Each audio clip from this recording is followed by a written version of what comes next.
Beralih ke informasi lainnya, Saudara, Osima Yukari, pramugari yang dikabarkan hilang oleh keluarganya setelah kebakaran hebat di Glodok Plaza, Taman Sari, Jakarta Barat. Jasadnya teridentifikasi dan telah dimakamkan di Kendal, Jawa Tengah. Selain Osima, Ade Aryati, kasir yang bekerja di Glodok Plaza saat ini, masih dicari-cari oleh keluarganya. Saudara, inilah kisah orang hilang Kasbusar selengkapnya.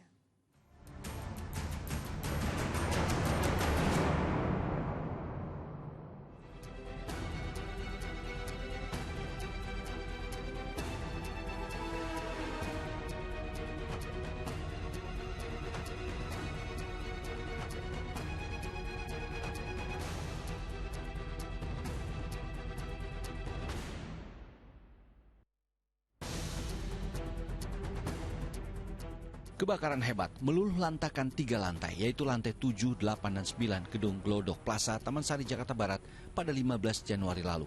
Kebakaran diduga berasal dari ruangan tempat hiburan malam diskotik yang berada di lantai 7. Kebakaran di Plaza Glodok itu saat kita masuk ke TKP dan kondisi di TKP di lokasi itu lantai 7, 8, dan 9 sudah terdampak semuanya. Artinya kita berupaya untuk tidak sampai ke lantai 6. Jadi ada 2 strategi yang kita pakai. Pertama, dari luar gedung dan dari dalam gedung. Kalau dari luar gedung kita menggunakan fire stick, ada 3 unit fire stick sama 2 skylight. Nah, kemudian anggota juga masuk ke dalam dengan menggunakan dressing apparatus dan peralatan anti lengkap. Kita berupaya dua-duanya ada di Pihak kepolisian Polres Metro Jakarta Barat dan Polsek Taman Sari telah memeriksa sejumlah saksi, mulai dari petugas security, teknisi, hingga manajemen diskotik. 14 orang dikabarkan hilang saat kejadian kebakaran itu. Jenazah yang sudah dievakuasi baru 5, yang 1 ada di atas belum kita evakuasi. Kendalanya apa dan belum bisa dievakuasi? Itu tadi aksesnya, karena ada lantai 9 itu kan untuk turun ke bawah, jadi untuk masuk ke situ harus kita bongkar dulu baru bisa masuk. Sejumlah kantong jenazah korban dari kebakaran Glodok Plaza dikirim ke Rumah Sakit Polri Kramat Jati, Jakarta Timur. Satu persatu keluarga korban kebakaran Glodok Plaza berdatangan ke RS Polri Kramat Jati, Jakarta Timur. Salah satunya adalah keluarga Osima Yukari, pramugari di salah satu maskapai penerbangan yang masuk dalam daftar orang hilang dalam peristiwa kebakaran itu. Nah, kebetulan dari Kendal, Kabupaten Kendal, ngutus saya untuk ngisi Anjungan Jateng di Taman Mini Indonesia Indah. Dari situ anak saya kan di sini, datang nemu saya di situ. Nah, datang nemu saya di situ, terus ya itu yang terakhir kali kami ketemu di situ, di Anjungan Taman Mini itu. Ada firasat, Pak?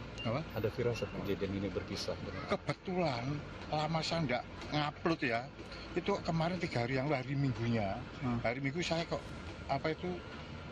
ngupload anak saya itu gambar, ada fotonya, tak upload 3 hari setelah itu kok aku lemas gitu loh. Osima Yukari terakhir berkabar pada keluarga bahwa ia akan menghadiri undangan teman pramugarinya yang berulang tahun di Glodok Plaza, Jakarta Barat. Tubuhnya tinggi, cantik, yang jelas cantik anak saya itu.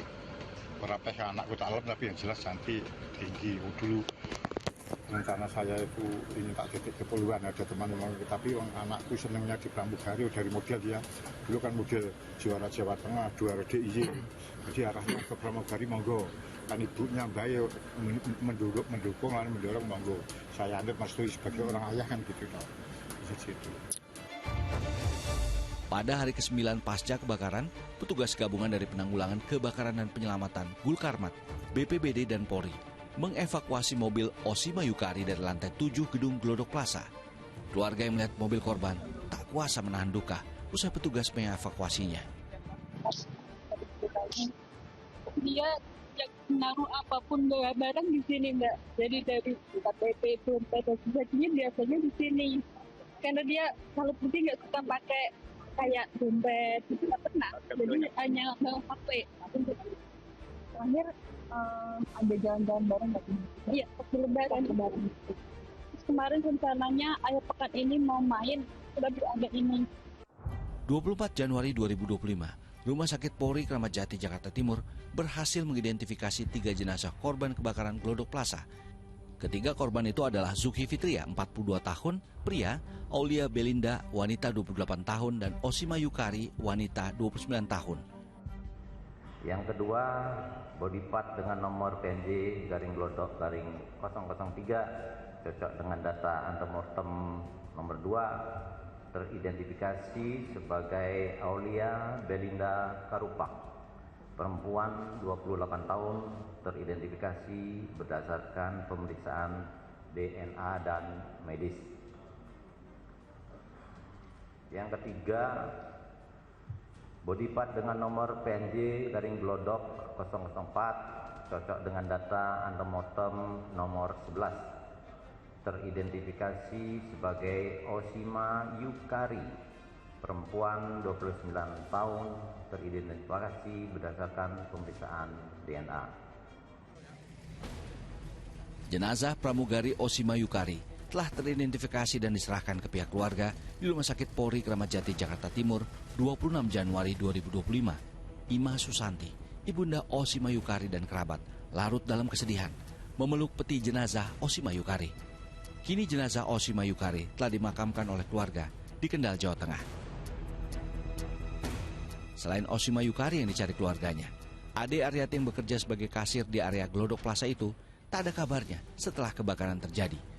Orang tua Ade Aryati yang khawatir minta anak-anaknya untuk mencari keberadaan Ade Aryati.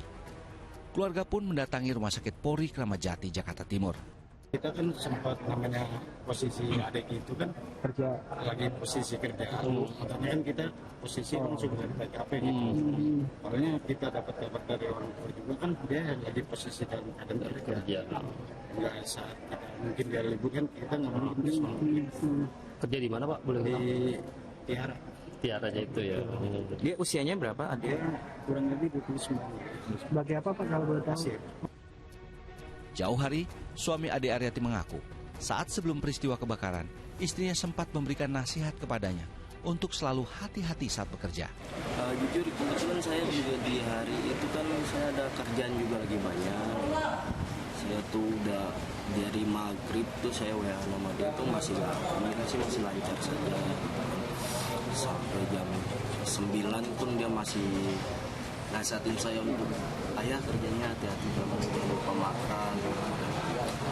Terus saya dapat kabarnya pun itu jam sekitar, karena HP saya dicas kan di kantor kan. Saya dapat kabar jam 11 sih, 11 malam? Jam 11 malam.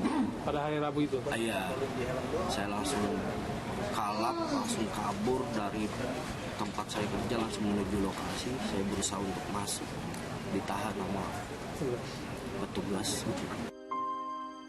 Rabu malam 15 Januari 2025, Jauhari suami Ade Aryati sempat mendapat telepon dari istrinya yang mengabarkan ada kebakaran di tempat dia bekerja. Saat itu Jauhari langsung meluncur ke lokasi tempat istrinya bekerja. Saya berharap sih dia masih ada Pak, karena dia keluar rumah itu niatnya kerja. Dia bantu saya cari nafkah. Kalau untuk anak Bang? Anak sih nanya dulu, bunda mana? Dan saya bilang lagi tunggu. Ya emang kemarin kan berita kebakaran segala macam, itu ngeliat teman-temannya bahkan sampai anak pun ngomong bukan kerjaan bunda aku, itu video editan gitu. Anak sih masih percaya bundanya masih ada. Selama sepekan, Jauhari terus-menerus mendatangi lokasi kebakaran lantaran keberadaan sang istri tidak kunjung ditemukan. Jauhari rela meninggalkan pekerjaannya di kawasan Pluit, Jakarta Utara agar mendapat kepastian kondisi dan keberadaan istrinya. Di sini sih tetap mencari kepastian istri saya ya, yang dari hari H itu sampai sekarang belum ada penemuan gitu ya. Kalau ya intinya saya berharap istri saya tuh masih ada gitu ya. Berapa kali itu Pak? Kalau dihitung dari itu sih sampai sekarang sih kurang lebih 7 hari ya. 7 hari saya masih stay di sini. Belum ada info. Kalau dari Rumah Sakit Polri sendiri gimana Bang? Kalau untuk rumah sakit sendiri belum ada info apa-apa sih. Saya sih harapannya emang dari pihak RS Polri pun segera ya untuk mengidentifikasi korban-korban yang sudah ditemukan gitu secepatnya. Jauhari sudah menyerahkan sejumlah data antemortem yang dibutuhkan kepada tim DVI di Rumah Sakit Polri Kramat Jati, Jakarta Timur. Namun, identitas sang istri masih juga belum terungkap. intinya dia apa ya, soalnya kalau dia keluar rumah tuh itu selalu izin sama saya, mau kemana pun izin, berangkat kerja, nyampe kerjaan, anaknya diantar segala macam itu selalu ngomong sama saya. Paling kita berharap sama ya Tuhan Yang Maha Esa, semoga istri saya cepatnya lah dalam keadaan apapun gitu, saya tetap akan bawa pulang dia gitu.